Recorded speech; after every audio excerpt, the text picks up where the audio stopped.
Áfia, viva o melhor da medicina. Olá a todos, meu nome é Ronaldo Gismondi, eu sou diretor médico da AFIA-SPM e o editor do Whitebook. Estou aqui em companhia do professor Sérgio Kaiser, um grande amigo meu, membro da SBC, professor associado da Universidade do Estado do Rio de Janeiro, uma pessoa com grande experiência em expertise na área de dislipidemia, de aterosclerose e do risco cardiovascular. Hoje é um videocast especial em relação a um congresso que vai ter no Departamento de Aterosclerose. Aí, obrigado, professor, por ter vindo. Fala um pouquinho para a gente aí desse evento. E muito obrigado, Ronaldo, pela essa oportunidade de estar aqui com vocês. Obrigado à AFIA por essa gentileza. E, de fato, nós teremos dias 22 e 23 de agosto deste ano o 20º Congresso Brasileiro de Aterosclerose em Campos do Jordão. E aí eu aproveitar a discussão do nosso caso, que é muito pertinente aos temas que serão discutidos nesse congresso, para convidar a todos a se inscreverem no site do Congresso de Aterosclerose, Departamento de Aterosclerose da Sociedade Brasileira de Cardiologia. É muito fácil chegar lá. Inclusive tem Instagram, tem LinkedIn, tá bastante divulgado. A gente no vídeo coloca o link para o pessoal. Maravilha. É bom lembrar que, além de Campos de Jordão ser uma cidade linda, né? Sim. Eu brinco que a aterosclerose é a mãe das doenças coronarianas, né? Porque as doenças cardiovasculares são as que mais matam, e o que mais mata no Brasil por elas é o infarto, é o AVC. Exato. E, portanto, a gente tem o ateroma por trás.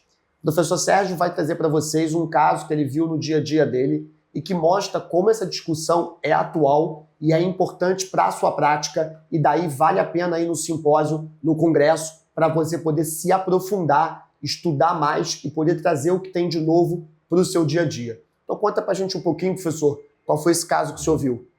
E esse foi um paciente de 55 anos que me foi encaminhado por seu clínico pelo fato dele estar apresentando um score de cálcio muito alto. Mas por que foi pedido o score de cálcio? Antes de mais nada, vamos lembrar que angiotomografia, o score de cálcio, né, isso às vezes é indissociável, às vezes por conta de plano de saúde também é indissociável uma da outra, é um instrumento que nos permite refinar, reestratificar o risco cardiovascular de um paciente, no qual nós desconfiamos ou suspeitamos que, na verdade, esse paciente tem algo a mais, digamos assim. Ele tem um risco maior do que a gente supõe através das nossas calculadoras de risco cardiovascular. Então, por exemplo, nesse caso, é um paciente que tinha um índice de massa corporal ali no limite 30, né, que já seria até considerado obesidade. Por outro lado, é um indivíduo que pratica musculação, tem uma boa massa muscular, então isso também influi no cálculo do índice de massa corporal.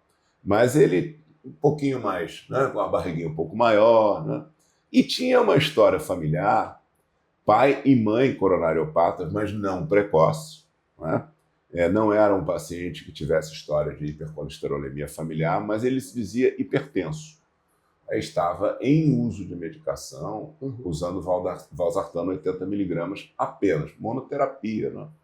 E o seu clínico, ele, por conta dessa história familiar, ele achou melhor solicitar uma angiotomografia com score de cálcio. Bom, esse paciente, segundo a calculadora de risco, o PREVENT, que é um novo instrumento para cálculo de risco cardiovascular, que possivelmente será aplicado também no Brasil, né? Evidentemente que há problemas de calibração, mas de qualquer forma, segundo o score de risco PREVENT, esse indivíduo tinha 2,2% de chance de ter um evento cardiovascular aterosclerótico nos 10 anos subsequentes e 12,3% nos 30 anos subsequentes.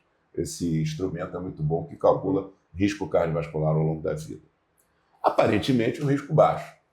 Só que o clínico ficou um pouco preocupado com essa história e me aparece um paciente segurando um laudo, e as imagens vocês vão ver agora, né? Um score de cálcio de 1.500 e alguma coisa, agora não lembro de cabeça, mas acima de 1.000. Muito alto, né? Envolvendo, como vocês podem ver, né, todo o trajeto do tronco da artéria coronária, da descendente anterior e circunflexa. Então, esse score estava na faixa de mais ou menos 1.500, e ele até já veio em uso de rosuvastatina 20 miligramas com ezetimiba 10 por conta desse achado. Eu lembro que o score de cálcio acima de 1000, o indivíduo que apresenta esse fenótipo, ele tem um risco cardiovascular equivalente ao de um indivíduo que já teve infarto do miocárdio. Ou seja, seria praticamente um paciente de prevenção secundária. Ele já tem doença aterosclerótica extensa. Bom, vendo isso, o clínico pediu uma cintilografia. Perfeito. Miocárdio, a cintilografia dele foi boa. Quase 12 METs, sem isquemia no protocolo de Bruce, atingiu a frequência máxima. E a gente olhando para a cintilografia, disse, bom, não tem isquemia, acho que não precisa mais nada, digamos assim. Mas em função, né, da história, e em função desse score muito alto, eu não fiquei nada seguro, né, em me conformar com uma angiotomografia. Sim. Você não via nada no tronco, você não conseguia ver a imagem do tronco, era cálcio. Vocês viram na imagem. E aí eu não vou aguentar, vou ter que pedir um CAT para esse paciente. E o CAT, realmente, o paciente tinha doença coronariana, mas na maior parte das vezes lesões não obstrutivas, tinha uma lesão de 70% no ósseo da descendente anterior e tronco da coronária livre de lesão. Perfeito. Agora, eu não ia mandar fazer nada nessa artéria descendente anterior, porque o paciente não tem isquemia. Uma coisa é o tronco, outra coisa é o DA. Né? Então, o paciente isquemia, carga alta de exercício, não teve nada da cintilografia, vai para tratamento clínico. E aí, com o uso dessa medicação, ele já tinha um LDL colesterol de 53 miligramas por decilitro, dentro da faixa, né, considerada adequada pela diretriz europeia, um pouco acima da nossa meta brasileira, que é 50 miligramas por decilitro. Mas já usando aspirina também, evidentemente, o paciente desse tem que usar AS 81 a 100 miligramas ao dia. Então, esse caso é bastante ilustrativo, né, de um indivíduo na verdade, acaba sendo classificado como sendo muito alto risco cardiovascular por conta do score de cálcio. Né? E é um assunto que a gente vai discutir bastante, ele está na ordem do dia hoje, e vai ser muito discutido no Congresso Brasileiro de Aterosclerose. Nós, inclusive, vamos ter 4 convidados estrangeiros, um deles, o Kaushik Ray, que é assim, uma sumidade na parte de prevenção cardiovascular, conhecido no mundo inteiro, publicações, né, aos montes. Florian Cronenberg, que é um dos maiores especialistas em LPA.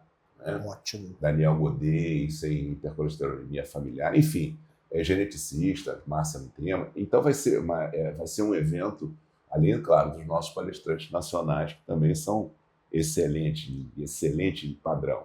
Eu vou aproveitar para então a gente tentar perguntar algumas coisas sobre o caso, Claro. para ajudar as pessoas a entenderem como o Congresso vai poder ajudá-las a se aprofundar. Então vamos lá. A gente tinha um paciente de 55 anos com hipertensão e dislipidemia, 2 fatores de risco super comuns, E jovem, e sobrepeso, né? E 55, sobrepeso. né? Jovem, É. que é o dia a dia do consultório. Né?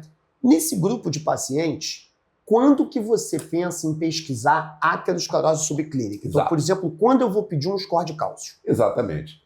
E aí a gente usa a calculadora de risco cardiovascular. A nossa calculadora do Sociedade Brasileira de Cardiologia, ela provavelmente deverá ser atualizada, porque a gente utilizava o score de risco lá do Ralph D'Agostino, de 1998, de 2008. E hoje a tendência, né, é de utilizar aqui na América do Sul o score de risco Prevent, que foi desenvolvido pela Sociedade Americana de Cardiologia. A gente não tem um score de risco próprio, não é? Perfeito. Mas então, esse indivíduo que tem um risco de desenvolver um evento cardiovascular nos 10 anos subsequentes, entre 7,5% e 20%, ou seja, risco absoluto, risco intermediário, é o candidato ideal. Perfeito. Tá? É o candidato ideal. Mas algumas situações particulares, né, podem acabar levando o médico, mesmo num paciente de mais baixo risco. Por exemplo, entre 5 e 7,5 é aquela área meio nebulosa, né? Cinzenta, zona cinzenta, né? E às vezes a gente acaba pedindo, né, uma estratificação de risco mais apurada. Pesquisa de aterosclerose subclínica, Então, pesquisa de placa aterosclerótica, não de espessamento médio intimal, mas de placa, né? Aterosclerótica também, isso pode acometer qualquer território. Então, vem um paciente de 55 anos com 2 fatores de risco, não sente nada, e Quando ele tem, a gente aplica o score, né? A gente está aprendendo aqui hoje que o Prevent é o score mais moderno, então se você não conhece, já é uma coisa para pegar do Congresso. Se vier de alto risco, eu vou tratar. Se vier de risco intermediário, eu vou ter que pesquisar a aterosclerose subclínica. A gente tem a questão do IMT carotídeo, mas o score de cálcio é um método melhor. Mas a gente sabe também que alguns doentes, às vezes, têm até um perfil lipídico bom e mesmo assim fazem aterosclerose. E há muitas pesquisas hoje tentando mostrar nesse grupo o papel da lipoproteína A e da ApoB. Como que o senhor vê isso hoje? Qual é o paciente que o senhor costuma pedir esse exame? Bom, esse paciente, por exemplo, é um exemplo clássico, porque ele tem tanta aterosclerose e praticamente sem fatores de risco, hipertenso, uma história familiar, não, mas tem que pedir LPA minúsculo nesse paciente, que eu vou chamar de LPAzinho, para facilitar. Ele tinha LPAzinho dentro daquela faixa de 80% da população cujo LPAzinho é menor que 50 miligramas por decilitro ou 125 milimoles por litro. Então, não se tratava de um paciente cujo risco residual era devido à presença de níveis elevados de LPAzinho. Mas um caso desses, por exemplo, sim. Por outro lado, existe uma recomendação em várias diretrizes hoje de que se dose LPAzinho pelo menos uma vez na vida, porque é uma lipoproteína que tem uma influência genética preponderante, os seus níveis séricos pouco variam, existe um ou outro fator que pode alterar, uma infecção, às vezes a menopausa, mas enfim, são valores que se mantêm bastante estáveis ao longo da vida. E níveis mais elevados de LPAzinho, eles podem conferir um risco cardiovascular maior. Seria uma possibilidade nesse paciente, nesse caso clínico. Eu quase que apostei que a LPAzinho estava elevado, mas não estava. Eu também achei que fosse vir. E a ApoB? A lipoproteína B é um componente fundamental de todas as lipoproteínas carreadoras de lipídios. Então você tem a ApoB em LDL colesterol, você tem a ApoB em remanescentes de VLDL, você tem a ApoB nas VLDL, até nos quilomicros é uma ApoB truncada, é uma ApoB de menor peso molecular, ApoB 48, mas é ApoB. Quando a gente faz a medida de ApoB, a gente mede tudo isso, porque cada lipoproteína, né, ela tem uma única molécula de ApoB, uma única lipoproteína chamada ApoB. Então, você medir a ApoB, você mede, digamos assim, o risco cardiovascular ligado a lipídios. Só que isso tem um custo adicional que não necessariamente é coberto e é difícil você conseguir isso no SUS, por exemplo. Então, qual é a alternativa? A alternativa seria a medida do colesterol não HDL, porque a HDL não tem ApoB. Okay. HDL, diga-se de passagem, é uma lipoproteína também envolvida no metabolismo lipídico, mas ela não tem ApoB, ela tem ApoA. Então, se você exclui HDL da medida, né, do colesterol total, você está, na verdade, indiretamente avaliando todas as outras que contêm ApoB. Que são aterogênicas. Que são aterogênicas. Então, a correlação entre colesterol não HDL e medida de ApoB é bastante boa. Perfeito. Se você quiser ser mais preciso, pode pedir ApoB. Mas colesterol não HDL costuma normalmente quebrar o galho. Excelente. Então, a gente sabe que a lipoproteína A, por ser uma molécula aterogênica em quem tem LDL normal, pode ser uma opção. E a ApoB como opção de medir um risco não HDL. Pega todas as partículas heterogênicas, Isso. Às vezes aqueles doentes que têm um triglicerídeo alto. Aí o doente que o senhor contou tinha um score de cálcio muito alto, tinha um cálcio tão alto no tronco que a tomografia deixou a gente na dúvida se haveria uma estenose de tronco. Por isso o senhor precisou do CAT. Mas o CAT falou, olha, o tronco está tranquilo, é só aterosclerose, só, né? Só. E aí, por isso, como ele não tinha dor no peito, não tinha isquemia induzida, não tinha disfunção ventricular, ficou em tratamento clínico. Exato. E essa é uma dúvida que existe bastante grande. O senhor faria S para esse doente?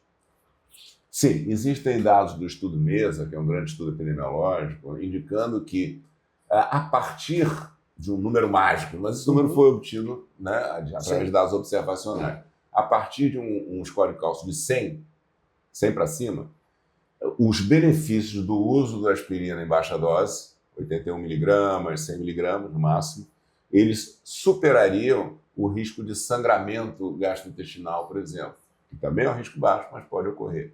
Então, isso seria um indicador da necessidade do uso de aspirina. Esse paciente com 1.500, não tem nem dúvida, né? Ele tem 15 vezes mais do que aquele número considerado o limite para você começar a aspirina. Perfeito. Uma outra discussão, mas essa eu vou deixar para o Congresso, é estatina em dose máxima versus estatina mais ezetimibe. Essa a gente guarda. Então, nesse nosso paciente, a terapia com rosuvastatina e ezetimibe trouxe o LDL para uns 50 e pouco. Mas a gente sabe que há uma controvérsia, uma diferença entre as diretrizes. Como é que o senhor vê isso? Qual método o senhor usaria para ele?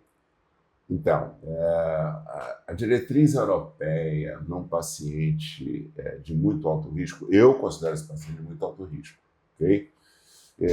Seria uma redução de LDL de 50% e uma meta abaixo de 55 mg por decilitro de LDL colesterol. A brasileira também considera 50%, mas uma meta mais rigorosa. A Sociedade Brasileira de Cardiologia foi a primeira, foi pioneira a recomendar uma redução de LDL abaixo de 50 mg por decilitro. Já os americanos ainda estão, né, o ACC, o AHA, ainda estão com aquela meta abaixo de 70.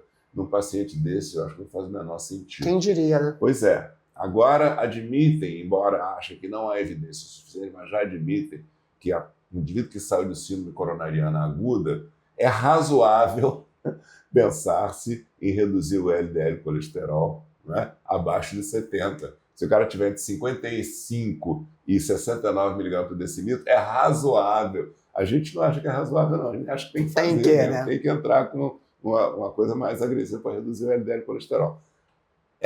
Quanto mais baixo, melhor. Dizem, quanto mais cedo, quanto mais tempo e quanto mais baixo o LDL, melhor para o paciente. E existe uma dúvida ou uma dificuldade, porque às vezes você usa estatina em dose máxima, tem a questão da intolerância, usa ezetimibe e mesmo assim não dá. E a gente sabe que hoje tem duas novas drogas no mercado brasileiro que podem ajudar a gente. O inclisiran e o ácido bempedóico. Isso. Como é que o senhor vê o espaço para elas nesse momento? Exato. Inclisiran, por exemplo, é uma terapia dirigida diretamente, né, ao RNA da PCSK9. Okay?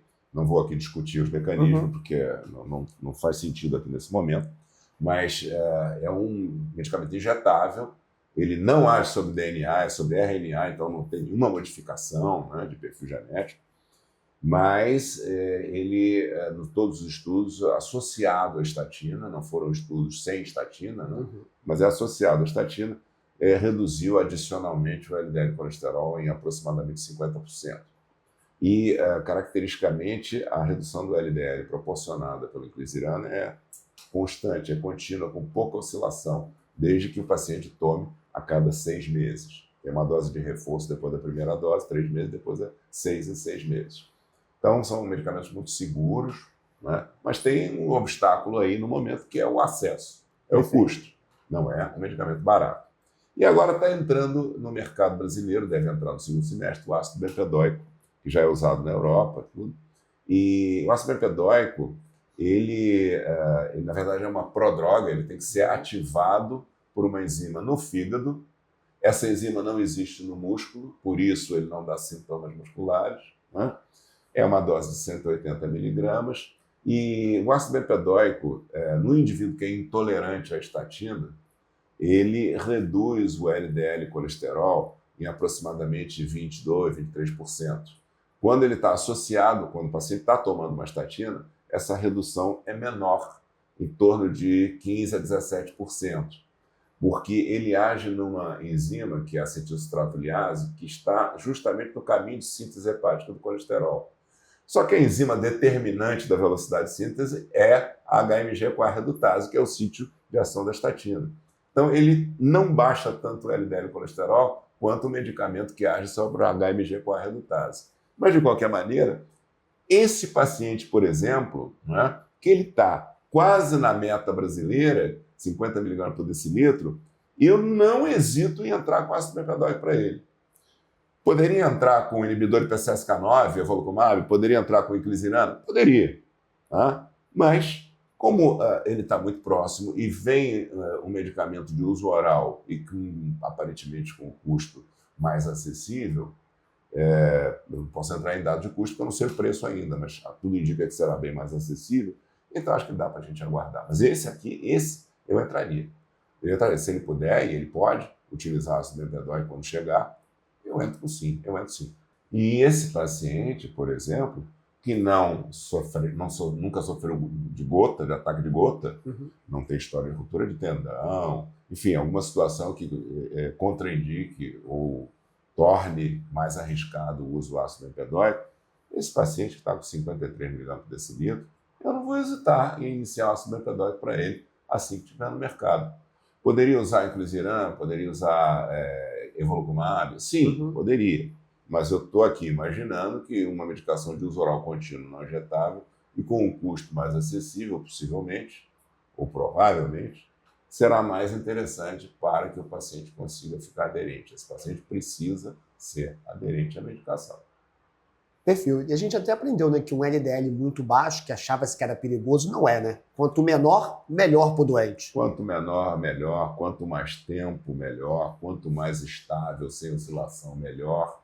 E há quem hoje admita, e eu até acho que nós vamos caminhar nisso, quanto mais cedo, melhor. Perfeito. Então a gente aqui falou de síndrome metabólica, estratificação do risco cardiovascular, aterosclerose subclínica, novos tratamentos para dislipidemia. E se você quiser se aprofundar nesses assuntos, se manter atualizado, saber mais sobre eles, 22 e 23 de agosto, em Campos do Jordão, Congresso Brasileiro de Aterosclerose. Professor, muito obrigado pela presença. Um grande abraço a todos. Muito obrigado.